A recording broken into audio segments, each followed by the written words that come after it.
Hey, podcast listener. Are you a hacker, techie, nerd, investor, founder, or ever wanted to get into this world? Join TechCrunch for its annual Disrupt conference in San Francisco, featuring the luminaries who aren't only making the rules in technology, but changing the game. Get a first look at startups disrupting machine learning, mobility, healthcare, robotics, and more, and hear from the world's leading investors and innovators. Visit TechCrunch.com and use promo code SPREAKER. That's SPREAKER for an exclusive discount. Blog Talk Radio. Hey everybody, it's your girl Sunny D. Welcome to tonight's show. Guys, you want to say hi? What's going on, good people? You already know it's your boy Clint, aka Smooth. Got a great show lined up for you tonight. What up, though? It's your boy Willie Styles. And definitely thank you for joining us on the show. Definitely looking forward to a great conversation, as usual. Indeed. Well, guys, tonight is August 23rd, 2018. If you're listening right now, you're on blogtalkradio.com/GFT radio. Listen to the playback, you're on Google Play Music, SoundCloud, iTunes, YouTube, wherever else y'all can find us. We're there. If you guys want to cop some merch, go to teespring.com/GFT. It's /stores/GFT radio. Copy our merchandise, showcase it on our Instagram, our Twitter, or hit us up on our Facebook page if you like to see those who support us.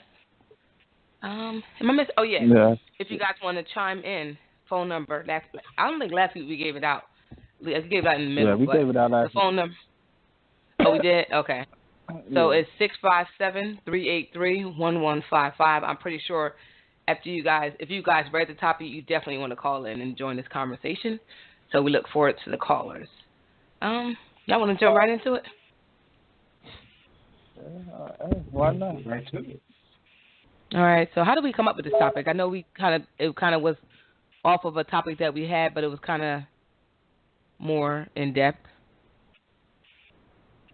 I think it was once again, another collaborative effort. Teamwork make the dream work. I think Indeed. we were just having a conversation. We was talking about how, we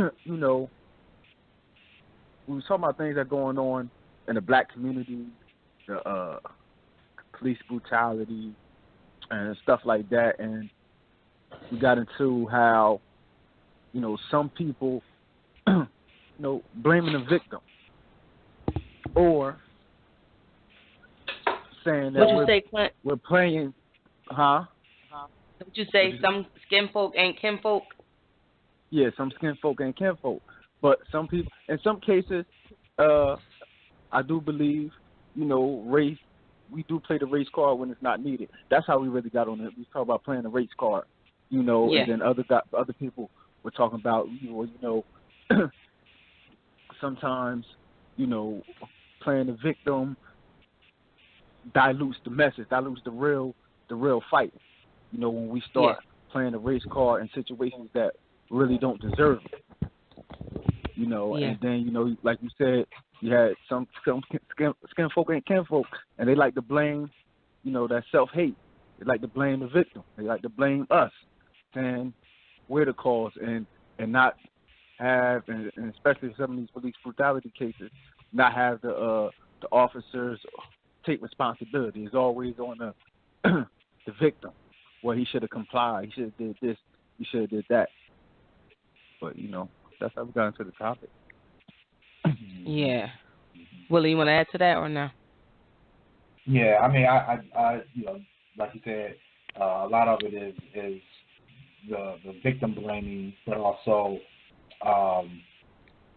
what I was thinking about was how the misunderstanding of where people are coming from, because some people feel like people are coming from a place of being the victim versus taking, their own initiative to do something about their situation. And then you have some people who are just into feeling like, whatever's being reported on the media, or whatever's being, put out there by others, that that's, what's right, saying that, okay, the media said that this person was a bad person, so they obviously deserved it, all that kind of stuff. You hear that, exactly.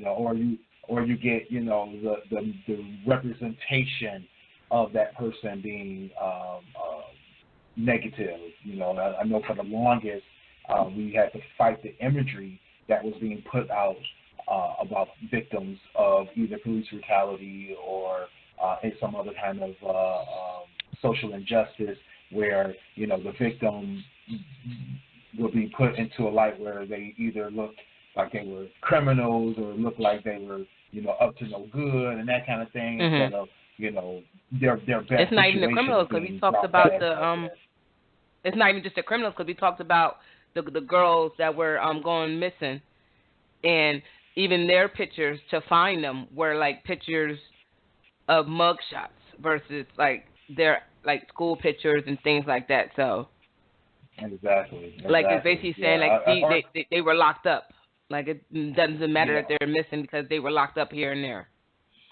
Yeah, or like in the situation with Trayvon Martin, where he wasn't a criminal, but they found the most derogatory or derogatory pictures and images that they could find to put out of him.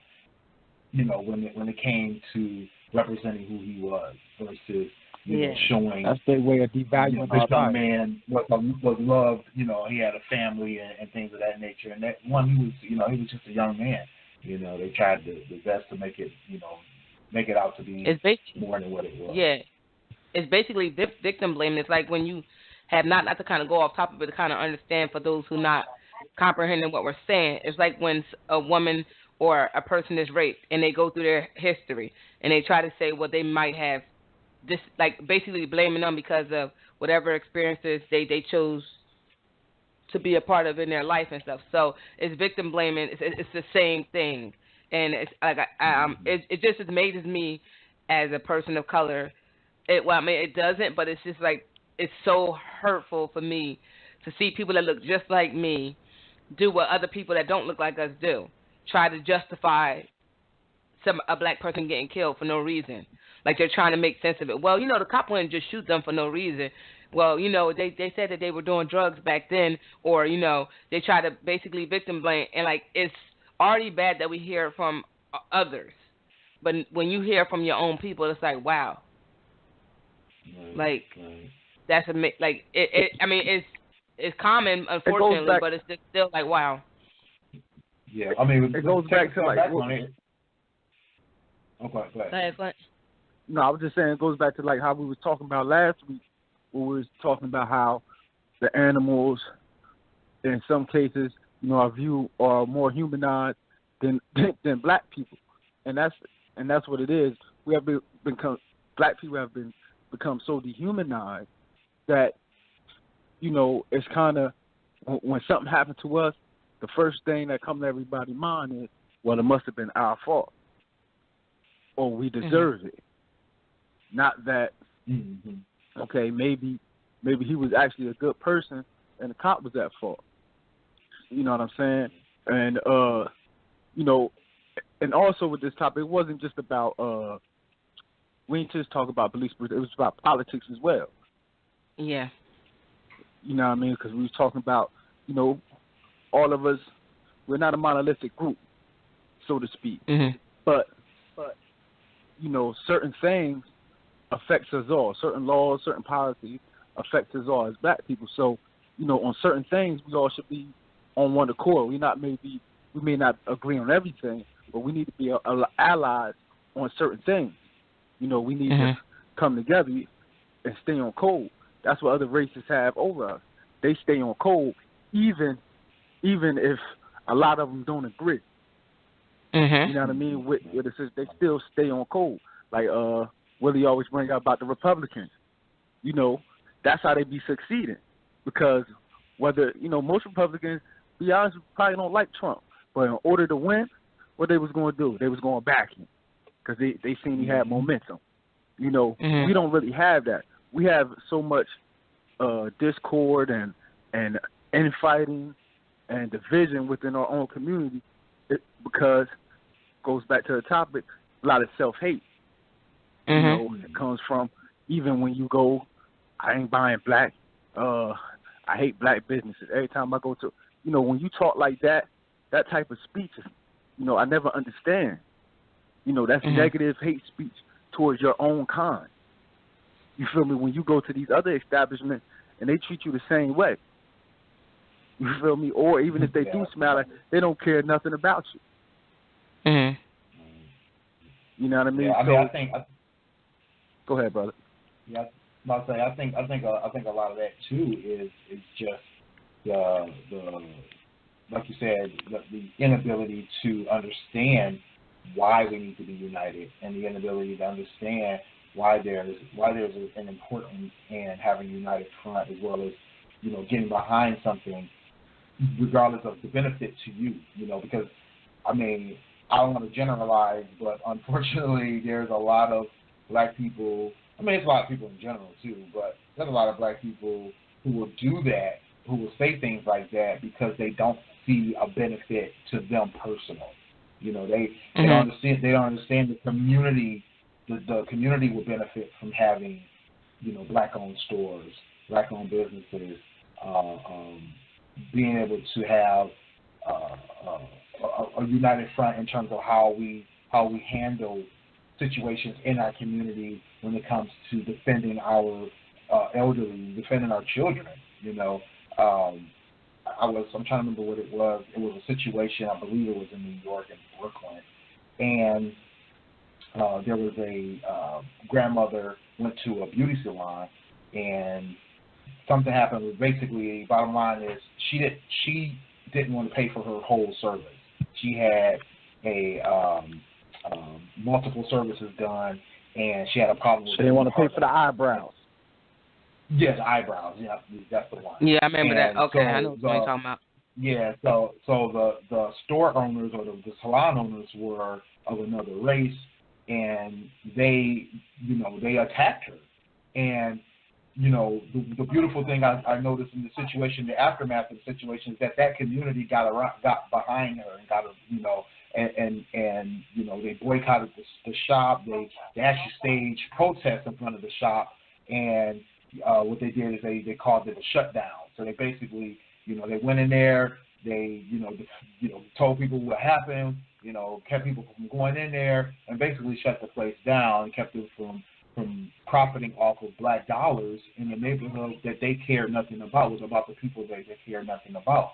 You know, I mean, it's one thing when your customer has a complaint, but to attack a customer, that's ridiculous. I mean, that's above and beyond. But they feel like they can do that because we're just black people, you know, or it's just the hood, you know, and you know, that kind of animosity towards our neighborhoods and animosity towards our people has to stop. And seeing that community get behind their people and say, you know what, we're not going to allow that. That should be happening everywhere. You know, I've seen it here in Detroit. You know, we have a couple of groups that have done similar things, staged protests, shut down gas stations, shut down party stores where black people have been either attacked by the store owners or treated unfairly. There was a store owner here at one point about 5 or 6 years ago that was posting, I think it was Instagram or Facebook posts about his customers that were coming in and out the store, like derogatory posts, calling them all kinds of names and using derogatory terms about the customers. And he was posting this on his public social media pages. And he wasn't the actual store owner, but he was like the relative of the store owner and worked as the store manager. So, you know, they went in there, they shut that store down. They took, you know, they basically forced that store owner to get rid of that employee or risk losing their store because nobody was going to shop there anymore in that neighborhood. And that's what we have to do is say, hey, you know, enough is enough. Treat us fairly, treat us with respect, and get behind each other to do that. We don't have to agree that every person handles their situation the same. You know, I don't know how, you know, the person that didn't want to get their service paid for, I don't know how she handled it, but I just know that no customer deserves to get attacked at all. That's just ridiculous. You know, we need to be able to get behind each other and support each other. I actually, that story, when it first happened, I found out about it. I actually posted it on our IG and my IG. I Mhm. actually posted it on our GFT Radio IG. And here's the thing about that. Like, really broke the story down. The granddaughter, she was with one of the granddaughters actually was charged with assault. They actually the people did protest. They actually got that particular store shut down, right? Them same Asian people own another salon,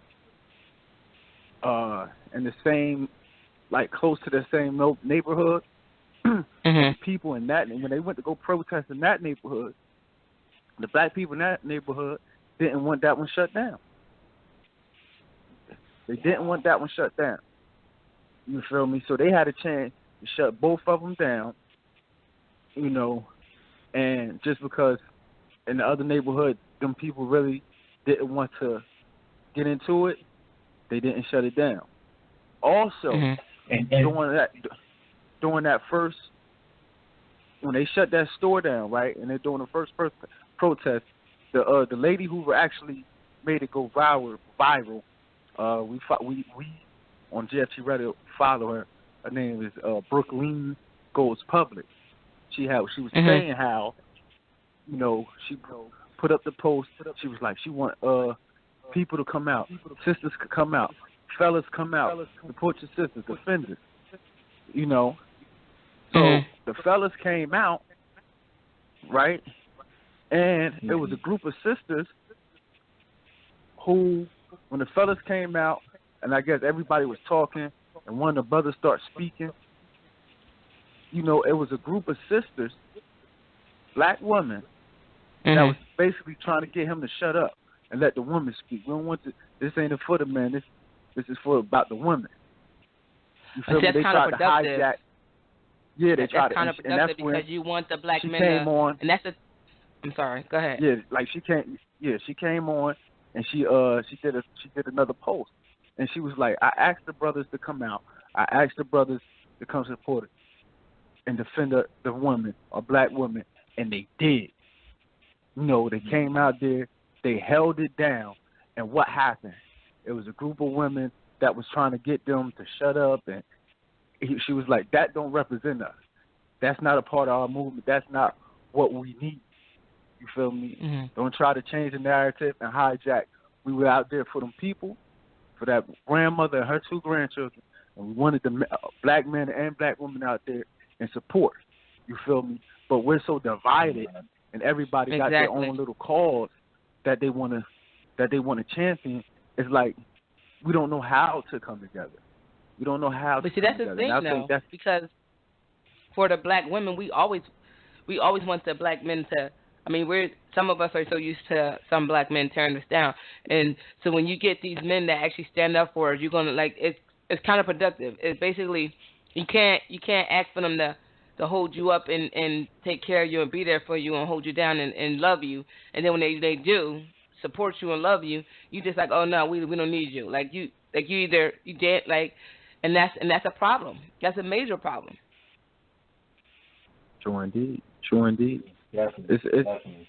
I mean, I think too is that, you know, when the misunderstanding of what, because I know when I watched the video, I understood she wanted the narrative to be, we have to protect our own, but then she also was saying, you know, this is a time for black men to step up and say, hey, you know, this is our neighborhood, you know, we're here to protect our community and that kind of thing, and stand up for the women in the community, because there is a lack of that, you know, and she was asking these brothers to come out there to show that example, to say, hey, you know, we can't just always rely on women to do everything and to have you know, to take a stand when a stand needs to be taken. I mean, there's plenty of groups that have been, you know, fully supported by women, and, you know, we have to have everybody involved. And that's basically what she was saying. It's like, hey, we need, you know, I mean, and I think the second post she made when they did the second day or the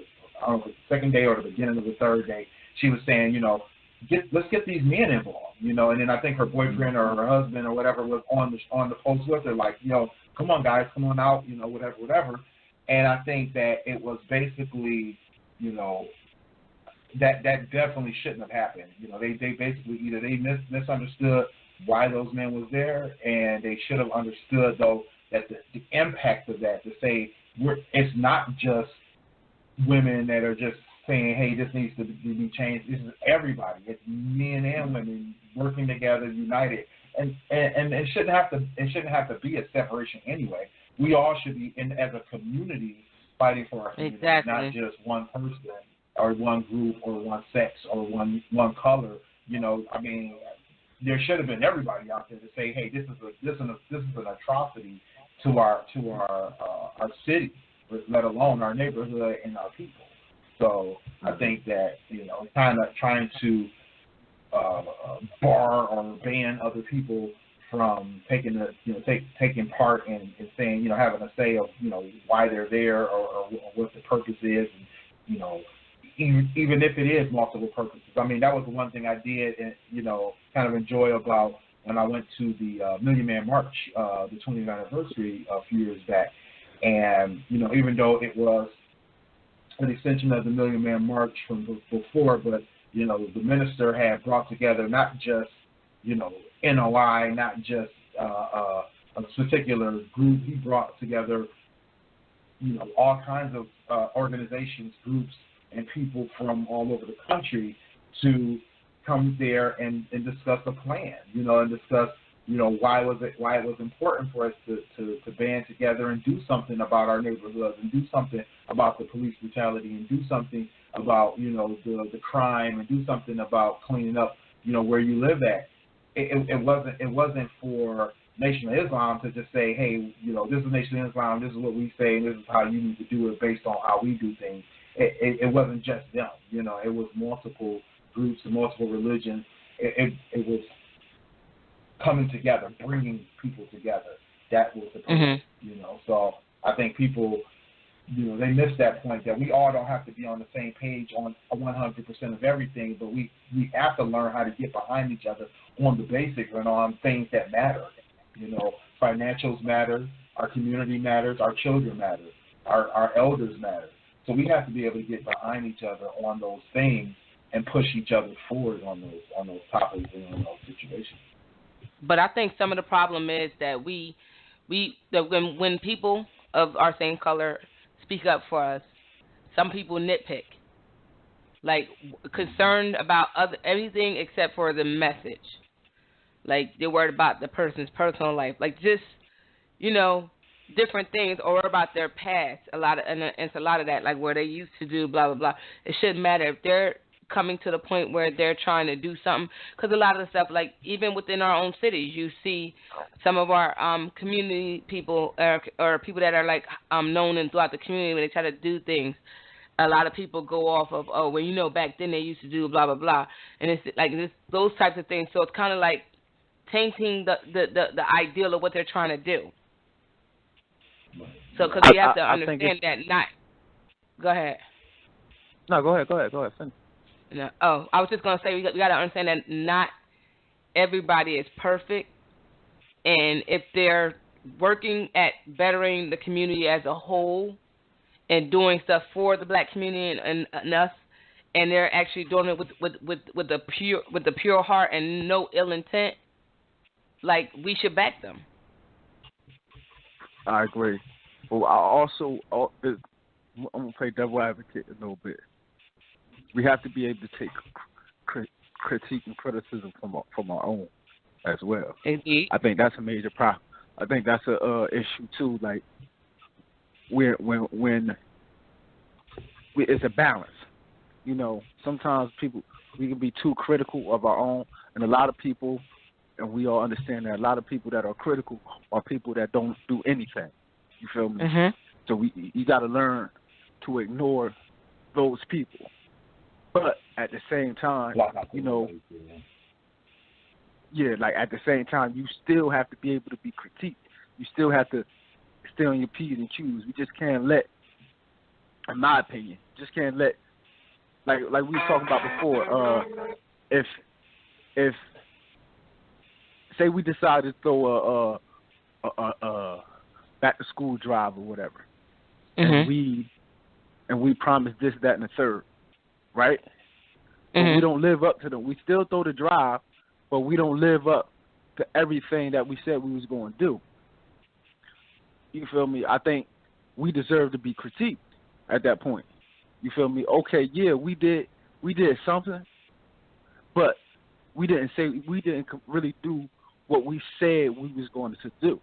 So those type of criticisms, those type of critiques, I feel like we need to be allowed. We need to learn how to accept. Because I know there's in the black community that like we do not like to be critiqued by our own for some reason. You feel me? We take it so personally when we critique, and I can understand why. Cause like, but you know, we have to set a standard as well. So, you know question. What I mean? Not comparing us to nobody else, no other race, but we have to have a high standard for us as well. And in all actuality, our standard, we should, from all the stuff we've been through, should be higher than everybody. You feel me? It should be higher than everybody. I have a question, because I'm all for constructive criticism. Great, I'm all for that. But do you agree that there's a time and a place? Of course. Because if you're doing something, and then there's people just acting like it's like let us do this, and then we could figure out. Because I'm all for it. Like I said, I agree. Constructive criticism is key. Because if we slacking in this, that, and the third, and we promise this, that, and the third, we got to figure out how not to mess this up again for the next time. If we plan on doing this from this point annually, we got to make sure, okay, this is our first time we did a rough patch. We didn't do everything we wanted to do. So how can we make this better for the next time? And then get that criticism and say, and get it back from the feedback from the people. Like, what did we do wrong? How do you think we could have did it better? Was it not organized properly? Did enough people know? You know, all those things. Because if it's the first time doing something, it's going to be a little bit challenging. But like as you said, you have to be able to take that criticism. But like criticize me, but also tell me how I can do it better.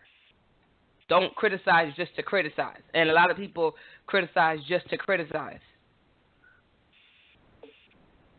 True. Yeah, true. I mean, I think that the time and place comment is probably on point, because I do see a lot of times when, you know, people make comments and they try to, you know, at least in my opinion, it looks like they're trying to tear the other person down and try to tear the situation down because they're doing it in the middle of the action. You know what I mean? It's like, okay, let's start up doing X, Y, Z, and this plan gets implemented, and people are moving along, and somebody walks in like, it looks like y'all didn't put up posters properly, and y'all didn't do this, and y'all didn't do that. And it's like, dude, like, okay, lesson learned. Help me or shut the hell up. Can we get exactly? Can we get this going and get this done first before we start tearing it all down in the middle of it? You know what I mean? I mean, it's like if you were building a building and somebody comes in like, well, you didn't do this, and you didn't put these correct, you know, plugs in, and you didn't do this with the walls, and it's like, well, one, you weren't here during the planning stage, so we didn't have all this great input that you had, but then also, can we actually get, you know, this part of it done? We can come back and repair it. Maybe if you can come help us in the planning meeting or the next meeting or whatever the case may be, like you said, the action or the lessons learned, when we come to do lessons learned, how about, you know, you share that with us then instead of, you know, taking the hammers right out of our hand while we're in the middle of building, you know what I mean? So I think a lot of that is the biggest problem. But then, too, another thing I was looking at was in terms of the criticism is, you know, and this goes back to, you know, what we were talking about at the beginning, the victim blaming, is being the people who I feel like are self-absorbed, where they don't understand the reason why this is a problem, because they don't get the struggle. You know what I mean? And basically what I'm talking about is, you know, and I've heard this, I mean, I talked to so many different people, so many different backgrounds, and I've heard this one time too many, in my opinion, where a person says, well, that's never happened to me. You know, I've gone to these stores and I've never had anybody, profile you, discriminate against me. You know, I've never had anybody follow me around. It's like the world isn't about you. Number one. Secondly, there's millions of people in this world and millions of others that interact together, and it has nothing to do with you and your situation and your experiences. we all have different experiences. I mean, like when I was 17, 18 years old, I was discriminated against in a store here in Michigan. I know a bunch of people who go to those same stores who've never had an issue, who never had a problem. And Yeah. you know, just because they didn't have a problem doesn't mean that I didn't. You know what I mean? I had blatant racism put in my face, you know, but just because those thousands and thousands of people didn't have an issue, that doesn't make my issue less important. It doesn't have or make my situation less important. It doesn't make my experience go away. You know, it doesn't change the facts. You know, there's millions of women who go to the same colleges and the same universities where thousands of women get raped and abused and assaulted and other things. Just because those other women didn't get raped or assaulted doesn't take away from the fact that those women got raped and assaulted. You know, we have to understand this world doesn't revolve specifically around our block or around our neighborhood. I've heard people say, you know, this isn't happening in my neighborhood. You know, why are they acting like this? Why are they playing the victim? And it's like, your neighborhood is not the only neighborhood. Your street isn't the only street. You know, exactly. I grew up on a street that looked one way and then moved into another street that looked a completely different way. It doesn't change the fact that that street that I left still is the hood and still, you know, needs to be brought up just because I moved to a different neighborhood where things are sunny and things are great. You know, it's like we still got to address this.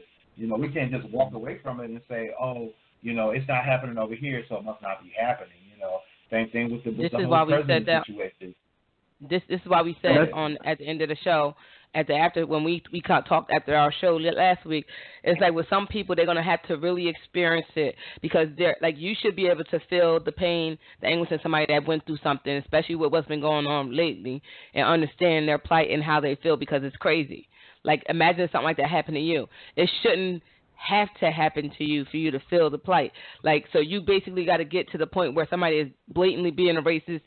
Into where your life may be in the balance because you're black or brown or whatever color that's not white, and that you may or may not make it out tonight. Like you shouldn't have to go through that. You shouldn't have to be a female to understand, or somebody who has been raped to understand how that could mess somebody up or how people could feel about that. It shouldn't have to go to the length of you have to feel it personally. You won't understand it because you won't understand it to an extent because you haven't been through it, but you can sympathize. That is not fair. That is not right. It's wrong. And that's how we really came up with this topic. That line, that thought right. That's what we was talking about. I think Willie was stating that, you know, exactly what you were just saying. That maybe if they go through it and experience it, life hit them in the face, then they'll see. And I replied to Willie like, see.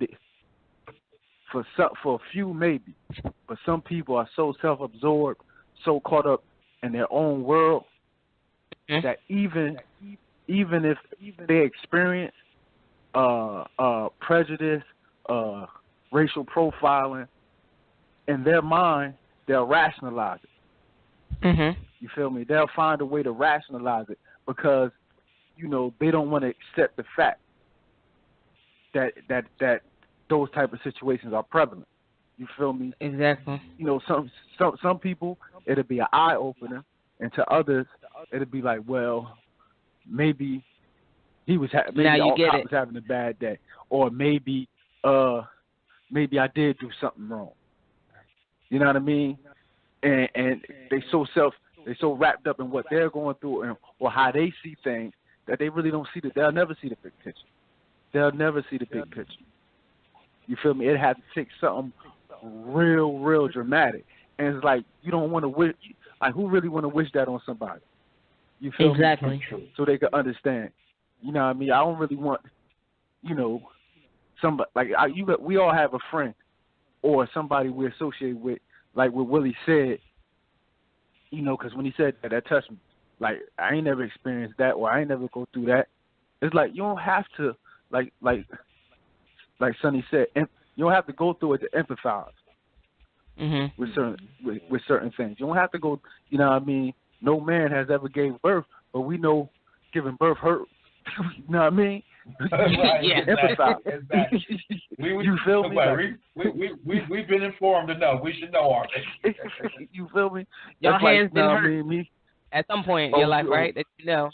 you know what I mean? She going through contraction, and we telling her to toughen up. I had cramps before. They don't like. She don't shut up. Those Right. right here, nigga. Right. Nah, Right. I mean, Exactly. but so that I think that's how we really got on this topic. Yeah. Because through that conversation right there, and like with the self-absorbed thing, a lot of people. Shannon Sharp said it best. You know what I mean? That's why he was like, people such and such made it out, or such and such did this. Well, you're talking about individuals. You talk about a small percentage. You feel me? So when people do that, I'm like, you feel me? You talking about 2 or 3 out of 100 or out of 1,000. You feel me? That really make it like out that. of a million. You're not talking. Yeah, like you're not talking about the big picture. You feel me? You're just too narrow-minded. If you look at the big picture, like most people, you know what I mean? Most people not. You know what I mean? In these destitute situations, most people not going to get out. That's how the system is made. The system isn't made for us to really go succeed. They selling you a dream, the American dream. So if somebody get out, you feel me? They of course there's always going to be that 1 or 2 somebody get out, so you can keep dreaming. You feel me? They don't want you to wake up. And I don't even feel like it has to be a dream. I feel like sometimes it's circumstances, it's situations. If you don't have the right set of circumstances or situations either put in front of you or taught to you in how to arrange your life to make it happen, sometimes you will get stuck, in a certain situation. You will get stuck in a certain place, no matter how much you want to, get out of your situation or get out your neighborhood or get out of the hood.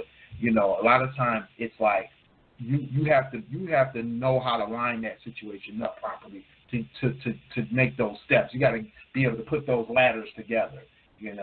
I mean, I feel like in my situation that I've taken steps that were taught to me or that I've picked up from different sources to understand that, okay, if I go in this direction and I do these things and I get this education or I get this experience, then I'll be able to get to where I'm going. And lucky for me, things lined up, right? I have family members who understood the same thing. Unfortunately, they didn't have the same circumstances and situations put in front of them or in the timing. You know what I mean? I have a cousin who I feel like he probably could have been way more successful than me, but his circumstances put him in a position where he felt like he had to, get money before he got success, and so he took different steps to get what he needed at the time versus where I didn't really look at the money situation. I didn't need it at the time because I didn't have a family. I didn't have anything going on other than I knew I wanted to be successful in a certain area or a certain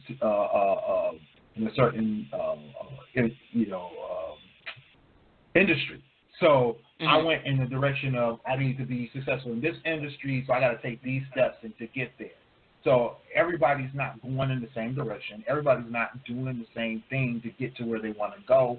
And like you said, Clint, it's 1 in a million at times when it comes to the people who get rich or the people who are able to, be stars and be this and be that, and it's 1 in, tens of thousands sometimes when it comes to the ones who just are upper middle class, you know what I mean? You got so many situations that have to be lined up sometimes for certain people in certain situations in order for them to get out. Plenty of people I've heard of that. I don't think whether or not you get out or not.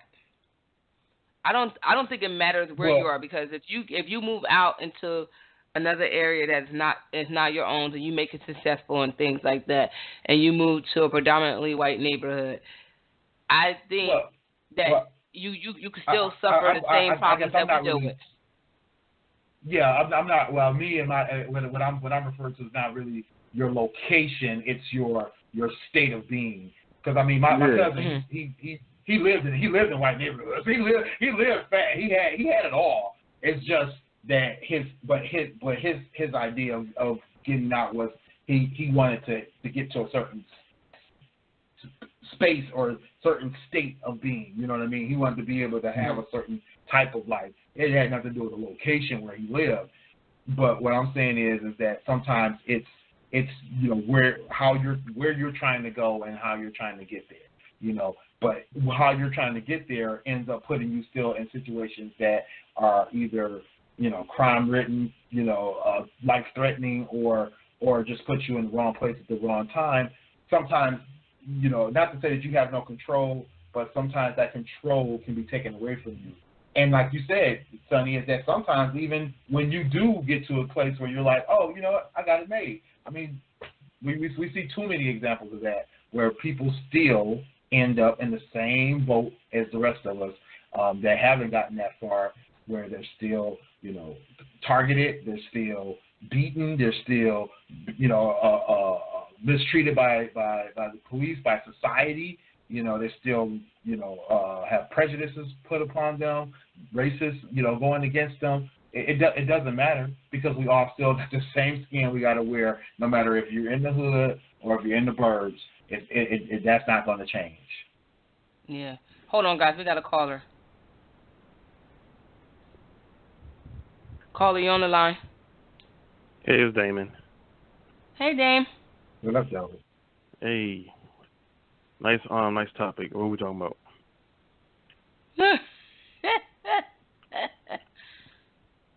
Talking about how much you hate self-hatred. yourself. No, I know what we're talking And about. being self-absorbed. Go ahead.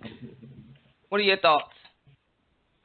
I was trying to think. Go back off what Willie said. There's some people who just stuck in, who don't think they can do any better because of their circumstances and their surroundings. That's one of my thoughts.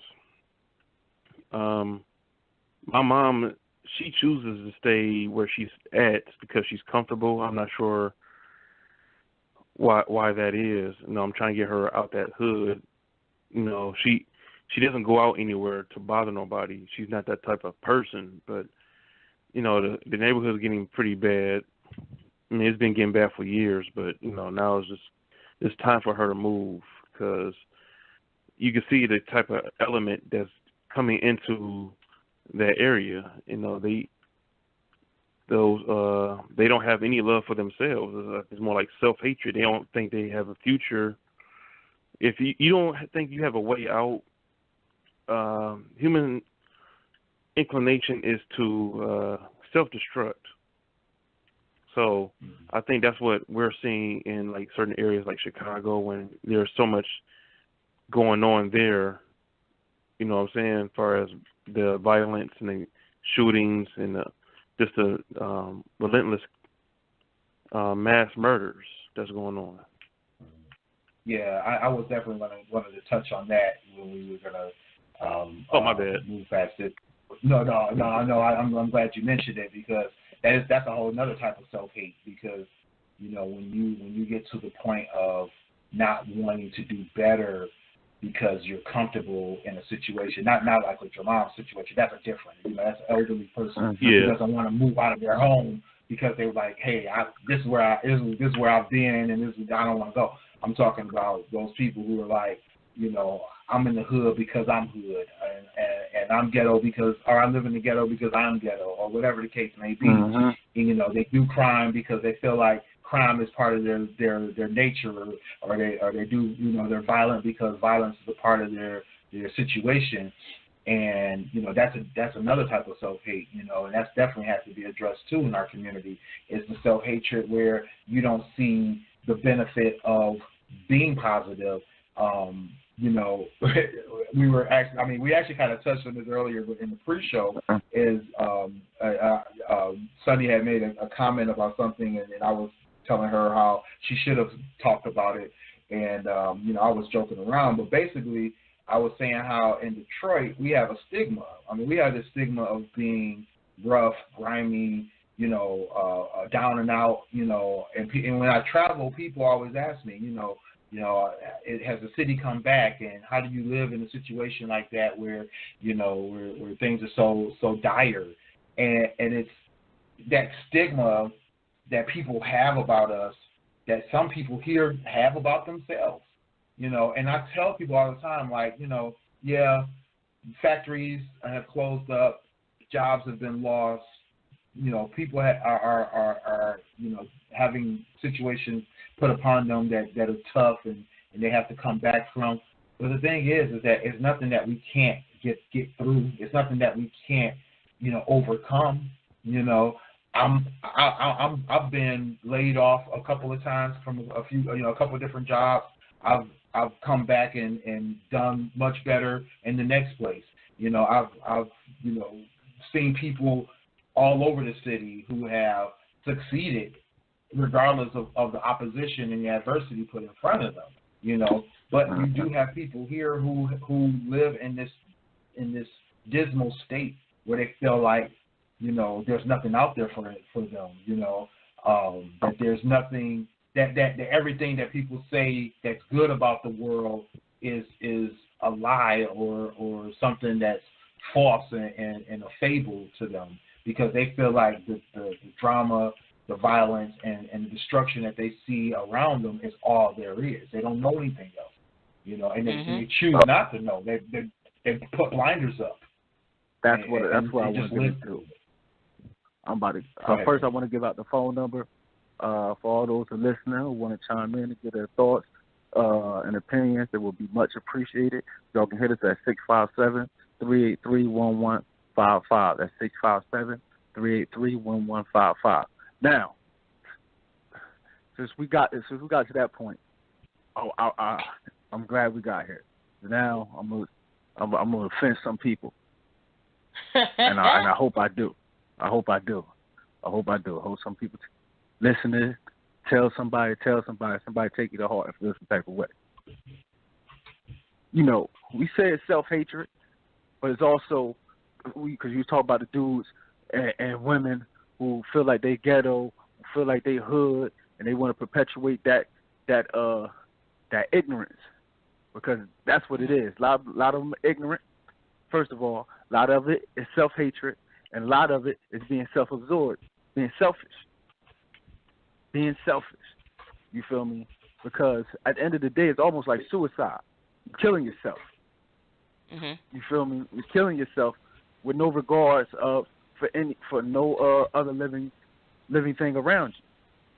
You feel me? Amen. And when we talked about, when we started doing the show, Sonny was saying she wanted to use the term Uncle Tom for those people who I guess cater to white folks or against the black struggle or whatever. And I was like, that's the wrong terminology. You feel me? Mm-hmm. We have been led and we've been fooled to think that Uncle Tom was a bad person. That he perpetuated self-hate when in turn Uncle Tom was a hero. You feel me? He sacrificed his life for some slaves to go free. He was beaten to death by another black man who was serving at the will of a white man, his slave master. You feel me? He wasn't willing to put his life on the line. See, and we call them Sambos. So a lot of these dudes out here, these so-called gangsters, tough guys, they Sambos. Because in my mind, they're doing the work of the white man. They're doing the work. You feel me? They're killing not just themselves. They're killing others. They're killing other black folks. You feel me? They're doing the work for them. And in my opinion, it's even worse now because the white man don't even got to ask you to do it. You feel me? You're just doing it out of your own volition at this point. Exactly. Because like that's what I'm saying. We're in an information age. There's so much information, so much knowledge out here. It's almost your fault if you remain ignorant. Not You know, almost, it's it almost is. your Yeah, fault. that's true. I wouldn't even know say what I mean? almost. So- It is. Yeah, but some people don't have access to certain things. You feel me? All Libraries- information is a good Libraries information. are free. So you gotta learn. Yeah, but like I said, all information is a good information. Sometimes you gotta be That's it. taught how to sift through it. Sometimes you gotta Mhm. be taught how to even look for information, where to go to for the information. Some people just get on the internet and they just feed themselves social media or sports all day. That's all they know. Mhm. You feel me? Or porn. You feel me? Them the only 3 sites they probably look through all day, not knowing they got so much stuff at the tip of their fingers, so much information that they just not open or privy to that knowledge. You feel me? Mhm. But at this point, you feel me? We got it. We see what they doing, what's going on. So a lot of these excuses, you know what I mean? At this point, we got to end. That's why I also said, you know what I mean? Some people, if they don't agree with us or agree with the masses of black people, they're not actually, you feel me, they're not actually sandbones or what we would call coons. They probably just look at the situation different. You feel me? Because we're so caught up to how we supposed to think and how we, media has trained us, black people, to we're all supposed to think this way. We supposed these stereotypes. You know what I mean? We got to break these stereotypes.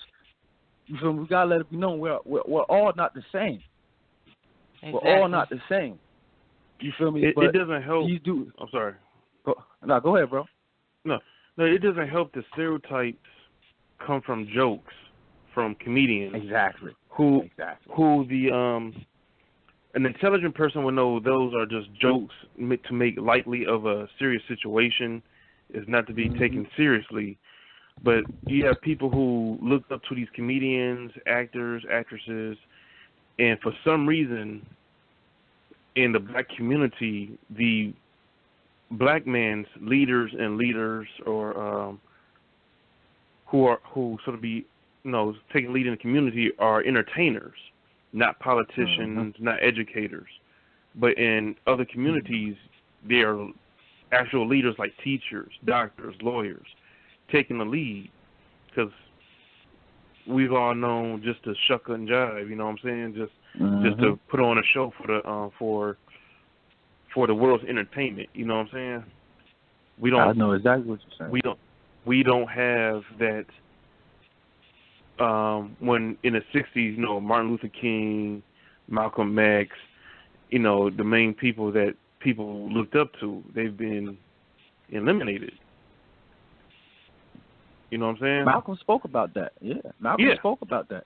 Malcolm actually said Mahatma exactly Gandhi. what you're saying. People like that, they're not our leaders. We got Kanye West. Yeah. Kanye West is I'm not sorry. a leader. We're not even going to No, sit I'm there just and say saying. that. No, I just use him as a But bad, you know what? very You want to bad. know why he is a leader? Like the brother who called in last week said, he got so much influence. Because if he wasn't considered a leader, people wouldn't get mad at the comments he made. You feel me? That's And how there's much some people that influence agree he with him. Yeah. You feel me? Like it's certain things he may be right on, and the other things he may be, because with that slave comment, you feel me? I could bring up documents. I could tell people to search online the documents where they had other slaves writing, talking about other slaves, don't even know that they're slaves. You feel me? They're willingly, they're comfortable with the status quo. Harriet Tubman. Because they're probably being treated better than the others. Yeah, but what's Harriet Tubman's favorite quote? Harriet Tubman said, I would have freed a lot of more slaves if they knew they were slaves. They were slaves, exactly. And sadly, I'm going to bring up a movie quote. Everybody remembers Django. Yeah. Mm-hmm. The scene where the slave was saying that, hey, there's a lot of people we can take over, but they don't know that they don't have the stomach to fight. That's a true statement. I mean, I can understand at first when he made the statement, I thought he was joking, Kanye, until I actually saw the video of him. He was actually dead serious about his comment. I'm like, you're an idiot. But, I had to really think about what he said and make sure Like, is he saying what I'm think he's saying? No, I just don't want to say, just go off the gun and just go off emotion and say he's an idiot. You have to rationalize what he's saying. But then it comes out he's just an idiot off his meds. And you got those two girls, those sisters who are Trump supporters. It's like you don't see this guy as a bigot and racist, and you got pastors just because I guess he put a little money in their pocket. You done more good for the black community than any other president. And that's why I say we're not all one thing. You feel me? We're not all on the same team. You feel me? We're not all fighting the same fight. You feel me? All of our priorities are not the same. Nope. You understand? So I'd rather go to a Beyonce concert than feed my kids. I'd rather pay the $200 and get out of debt. I'd rather get these new Jordans. I listened to this rapper. It was a song. I can't think of the song right now, and I don't know these new rappers. But I was listening to my Pandora, and I heard this rapper say about how he went to this club and they wouldn't let him in. Because he ain't had no money. Blah blah blah blah. It was an upscale club, and how they wouldn't let him in. So when he finally became famous, he went to show the club he got money. Like, that's stupid to me. That's dumb as hell. Somebody basically don't want you in their establishment, upscale or beer, whatever. Yeah. They didn't think you had enough money to even be in their club, and you're going to decide that when you finally get rich, you can go back to that club to show them out. How? You just gave them all your money, like you being dumb. When you could have done something else to support something better, that support to the community that supported you and bought your music. Like, just doing dumb shit, that pisses me off. Because we hold them we hold white people as the standard, and that's the problem. That's why I have an issue with people who not welcome at certain establishments. You feel me? They're not welcome in certain establishments. Then you want to boycott the establishment or for them to change their rules. Like, just so we can get in. Just so we can get in. No, they don't want you there. Why go? Like, that's a sickness in the black community. That's a form of self-hate to me. Like, why do we fight so hard to get in places where we're not wanted when we can go create our own?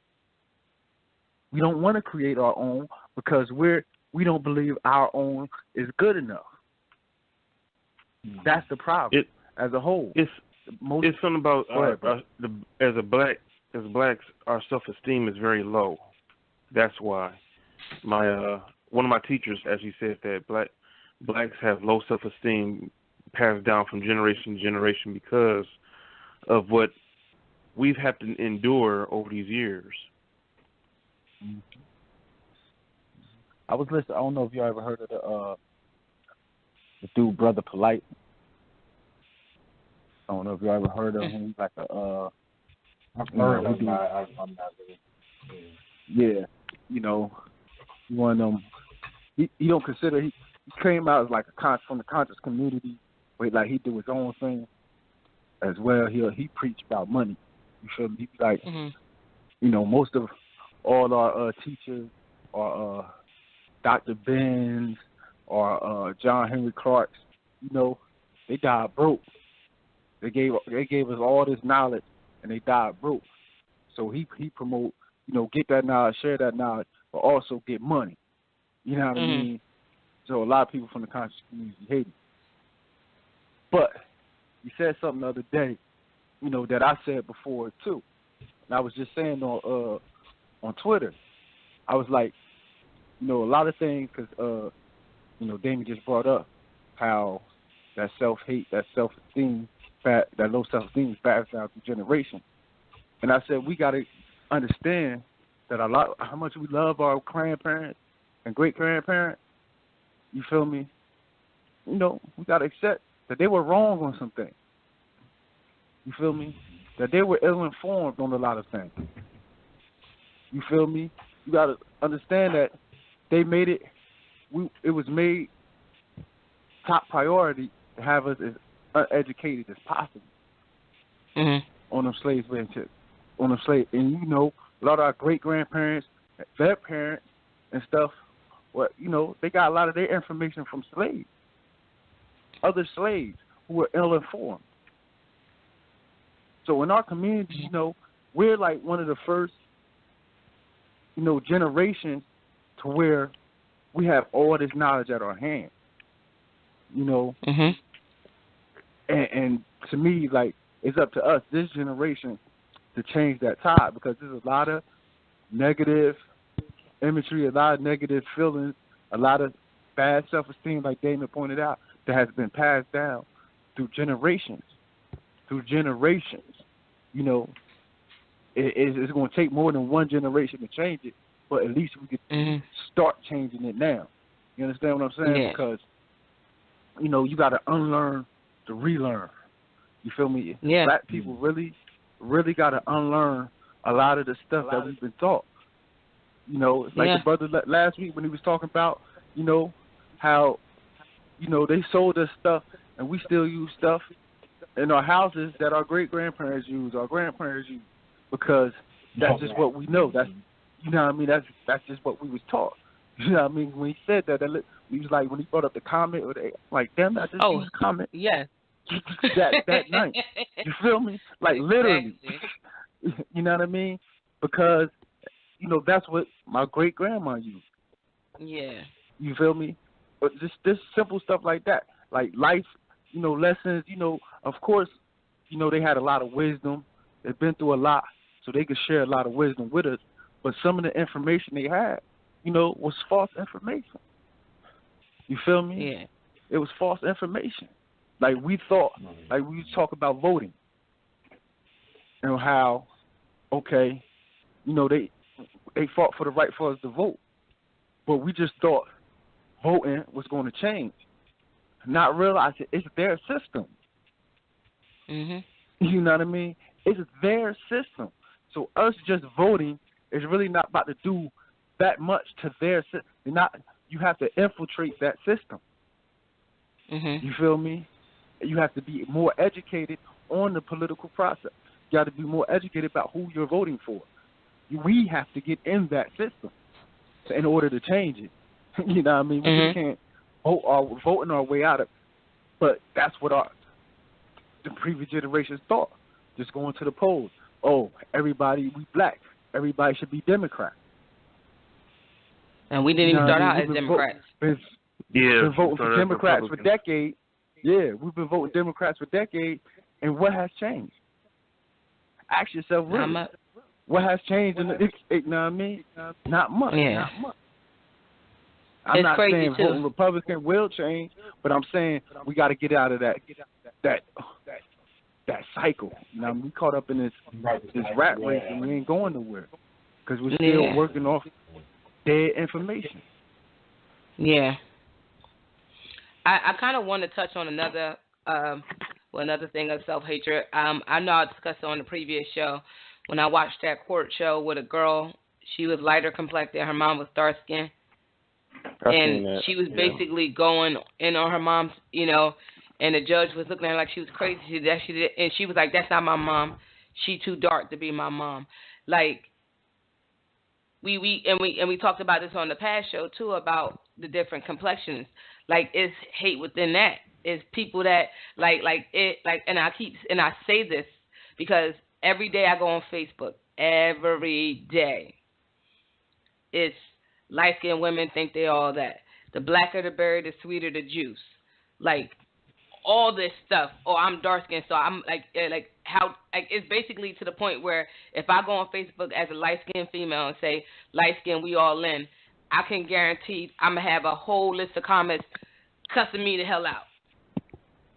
Because how dare I say that I feel like my skin complexion is pretty. So that's self-hate within us, because you know we're taught to hate each other. Lighter people assume, like we talked about this in our past show. We talked about the color of our skin when my sister was on. We talked about that and how you know we different shades feel some like I grew up in a household full of dark-skinned women, and it was assumed that I dealt with that outside, that I thought I was all that. Not only was I light skinned, I had what's quote unquote good hair. So on top of that, I was like a double bitch. We hate you for no goddamn reason that you did. You just born light and you got cute hair, so bitch, everybody hates you. That's what I grew up in outside of my household, and I also had to deal with not necessarily the whole part of that in my household, but it was some issues in my household for that same reason. So it's not. I don't want to go so far as to say my sisters hate themselves, because they're beautiful, and we're all different types of complexions, and they're beautiful in their own right. But I felt like I had to, and even currently I have to dumb down the fact that I'm light skinned, because if I even address it in a certain manner, it comes off as an issue. You know what I'm saying? Like, but meanwhile, I hear constantly, and meanwhile I hear constantly, the blacker the berry, the sweeter juice. So so that's what we got to deal with. And like, it's a thing of hating me because I'm lighter than you, and you feeling inferior to me, even though I have not made you feel inferior to me. And we're the same skin complexion. Like, I love dark skin. I think it's beautiful. Like, to be a chocolate person and have that skin complexion, and it's amazing to me. But if I was to embrace and say light skin, we in, and go hard on that, all of a sudden I'm wrong. So it's a self-hatred. Like it came up with me, like, not feeling comfortable enough to be myself in all my right to be, because I had to dumb it down or feel like I wasn't pretty, because like, mind you, all my friends are darker than me. So it's, I got to play like, okay, well, I'm all right, because I don't want somebody to say. That's a main thing. It is, but but that's a sense of hating each other for what? Yeah.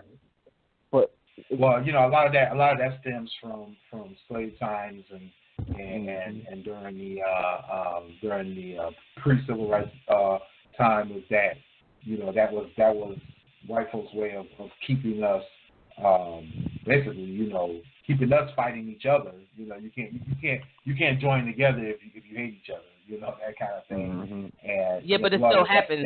It was that showing. Well, it's ingrained. Yeah, but that's what we talk about, passing down generations.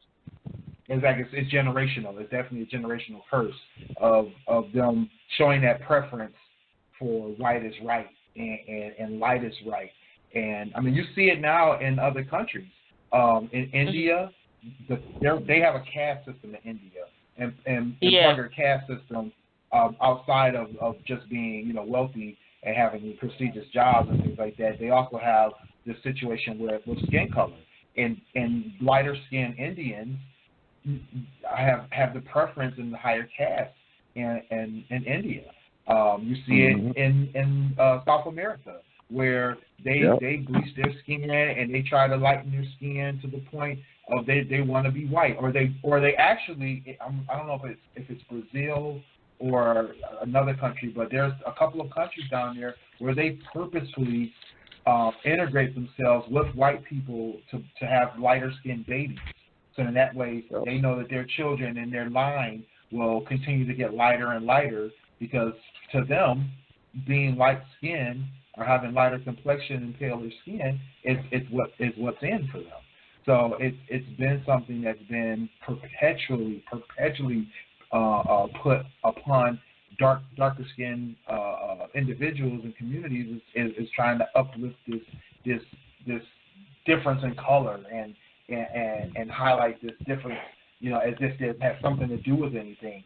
I mean, we all know we are the same kind of people. We all bleed. We are human. Dark-skinned people aren't invincible. Light-skinned people don't get all the money. White people aren't the only ones that got jobs.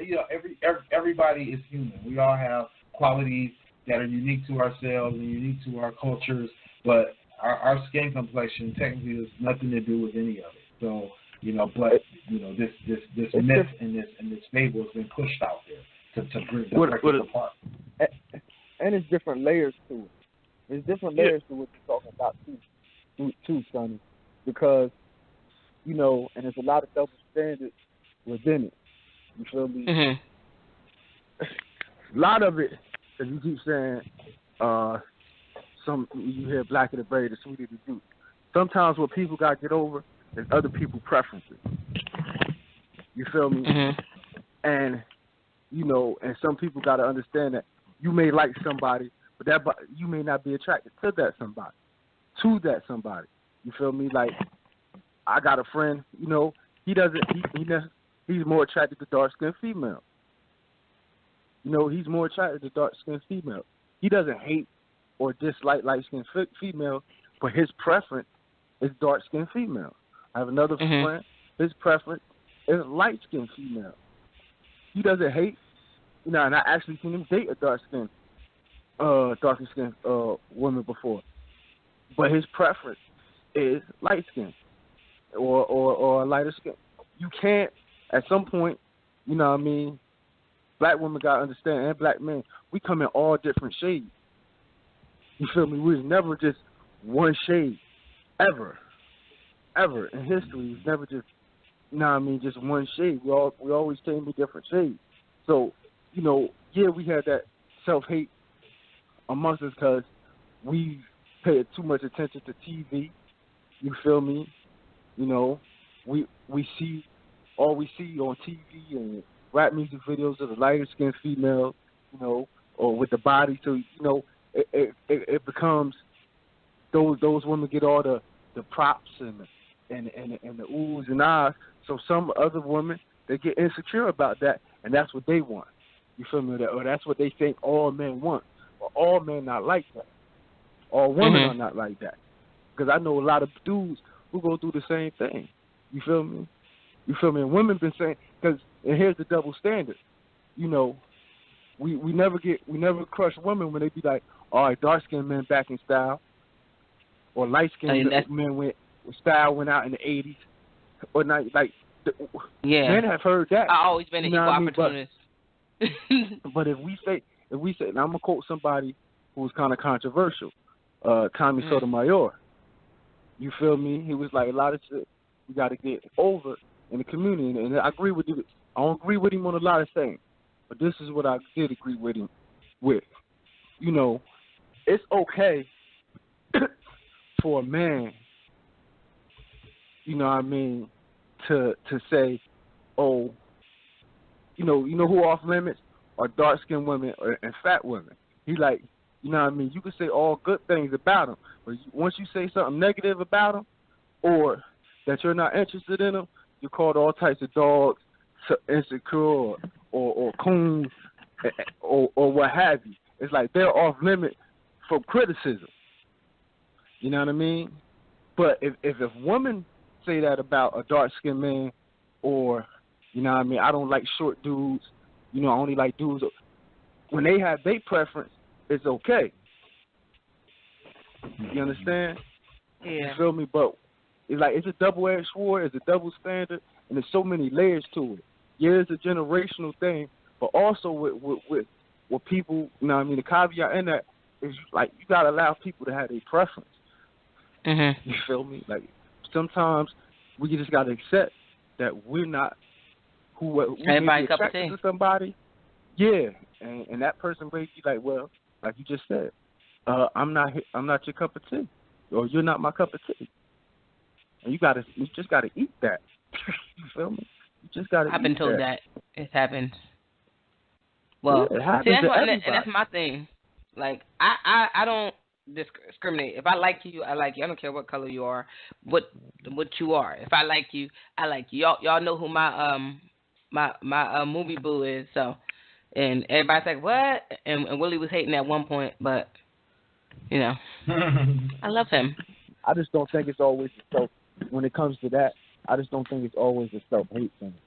You know what I mean? And certain occasions, you feel me? Because when I was younger, I'd be seeing when a lot of women say about black men if they date a white woman, oh, he hate himself. Like they automatically go to that. No, you know what I mean? Now, I don't think that. When I was younger and when I was attracted to white, I dated a white woman, she was Italian or whatever.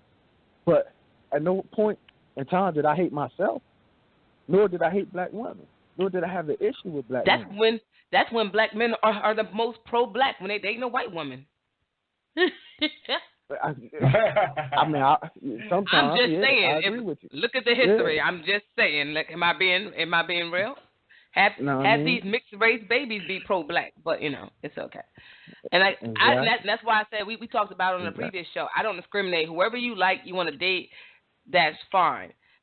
I know Clint always bitch me out about it or tell me about not really tell me about myself, but like basically school me on it. I just feel like when you make a general statement about a people, like if you say all black females ain't shit, like I have a problem with that. Like just say the females, the black females you was dating wasn't shit, because then that's something wrong with you. It ain't all of us black females. It's the ones you picked that wasn't shit. So when you make general statements, that bothers me. That's like when females say all these niggas ain't shit. Well, what type of niggas you dating? Because maybe they ain't shit. Stop dating niggas. They grown ass men. But that's just one me. Comedian who actually said. It was one comedian who actually said, "We didn't tell you to date everybody." Exactly. You know what? Yeah. What? That's not my line.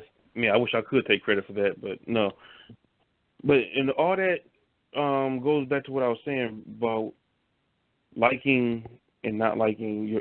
Having a preference and having self-hate is because of what's my thought? Oh shoot! Did you lose Something made me forget my thought. Talking about that joke. I'm sorry. Yeah, it'll come back to me, maybe. All coming back.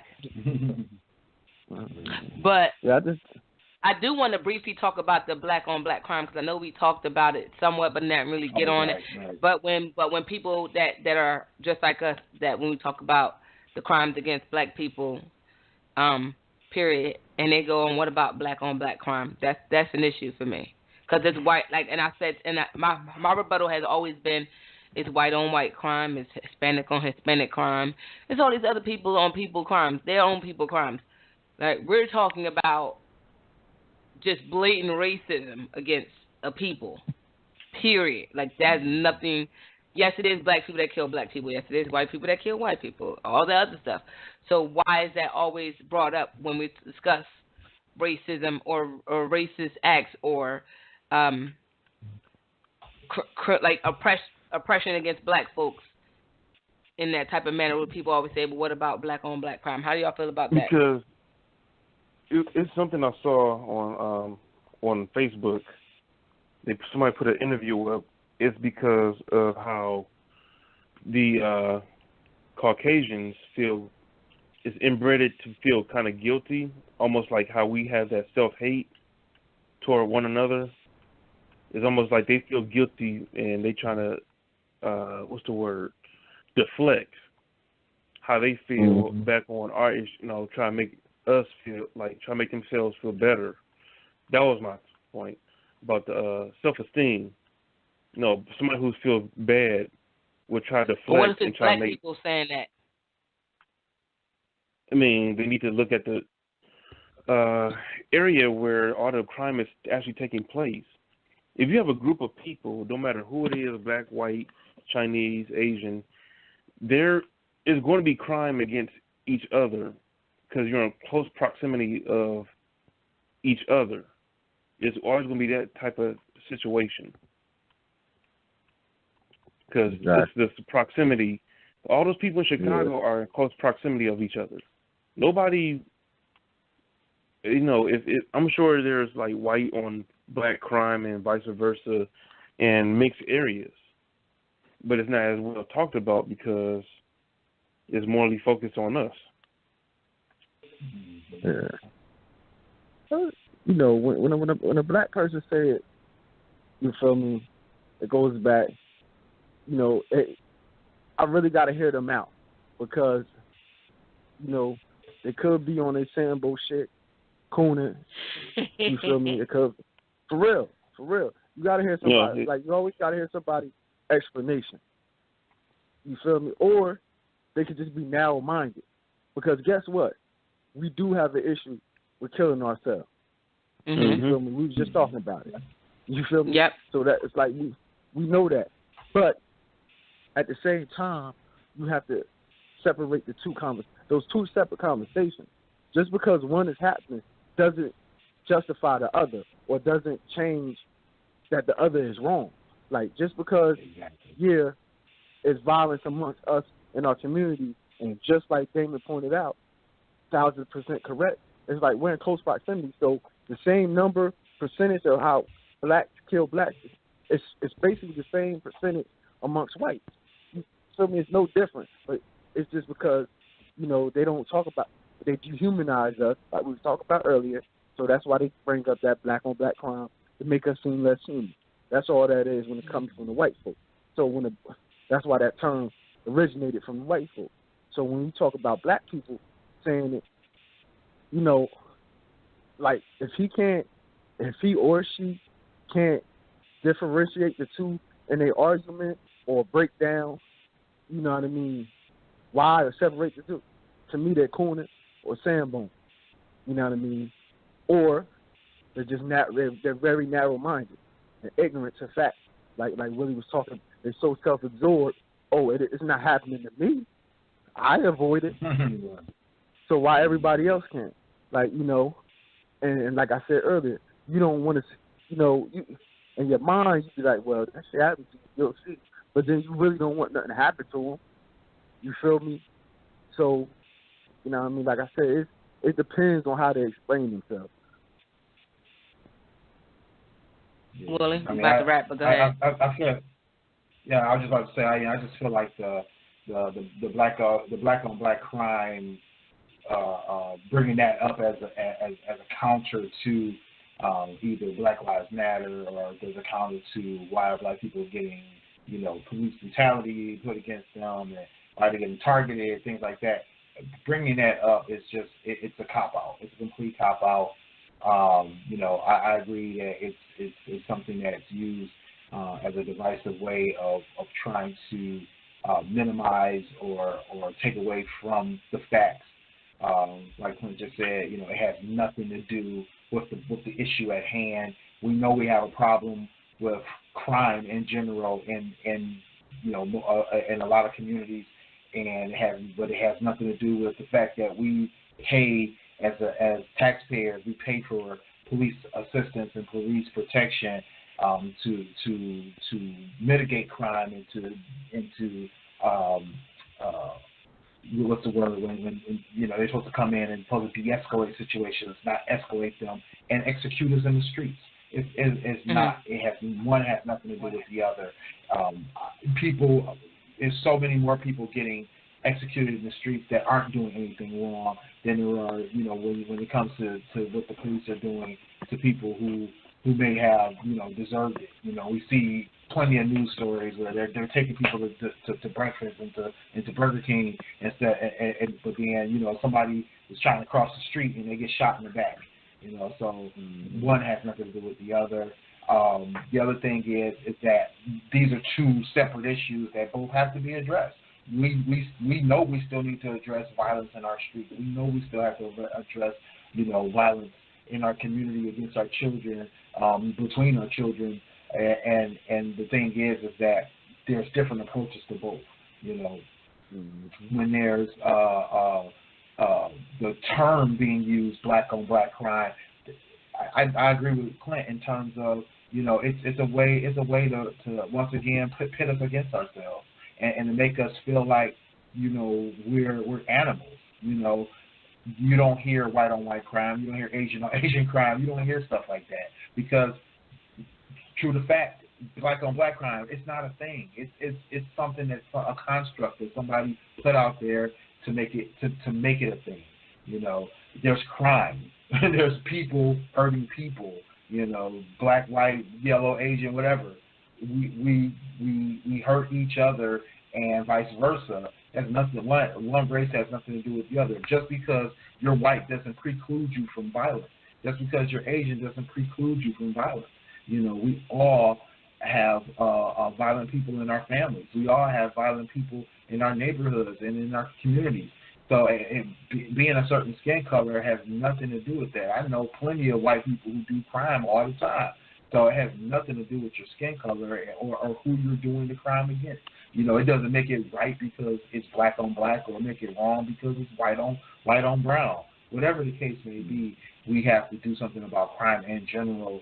But when we are paying for you to protect us, and when the justice system is pitted against us in a way where no matter the situation, there's no consequences. That's the problem I have with it. It'd be one thing if it was happening, but there was consequences, and it was like, hey, that cop shot that person while they were crossing the street, but that cop got put up under the jail. It's like, okay, that's on you. Just like any other crime, that's on you. If you decide you want to do a crime and get put in jail, given the death penalty or whatever the case may be, whatever the maximum penalty is in your state, that's on you. And now you have to deal with that. You and your family have to deal with that. But when there's no consequences and you can just walk away from this scot-free, that's a problem. That's a huge problem, and that's why it still has to be discussed. That's why it's still a thing that needs to be squashed, because we can't just have people out here who have no repercussions, but they can just go out here and execute people on a whim. Yeah. Exactly. Yeah. Exactly. It's funny because on the news they just go ahead. No, go ahead.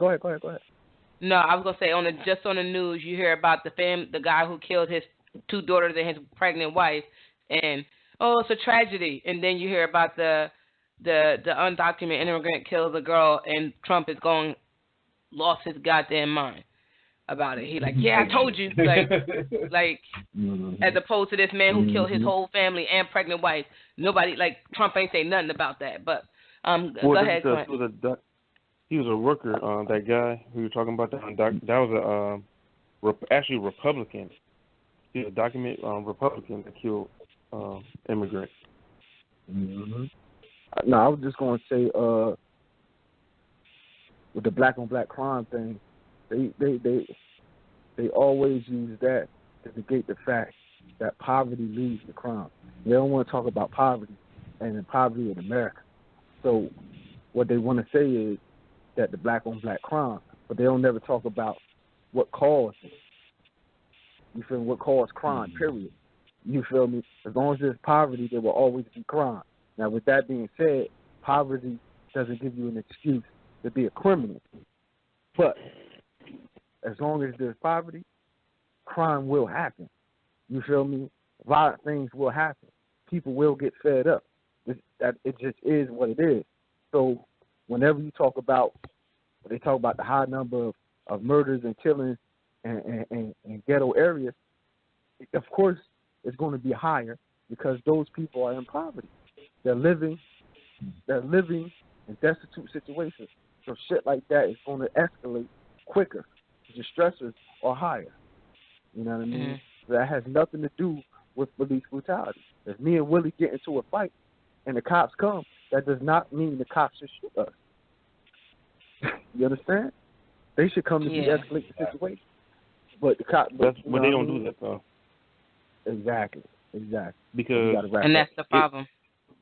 Okay, real quick, but if D.L. Hughley put it best, there's two different types of cops in the world. The cops in the suburbs, they're the ones who are peacemakers and try to make things all right. The cops that we get in the urban areas are the military cops that don't de-escalate. They try to provoke the problem and try to get to the bottom of it and solve it by any means necessary. All right, guys, that's the end of our show. I'm going to give out your information quickly. I know what y'all can do. Y'all can hit me on both my blog site, akingstruth.com. That's AKINGSTRUTH.com.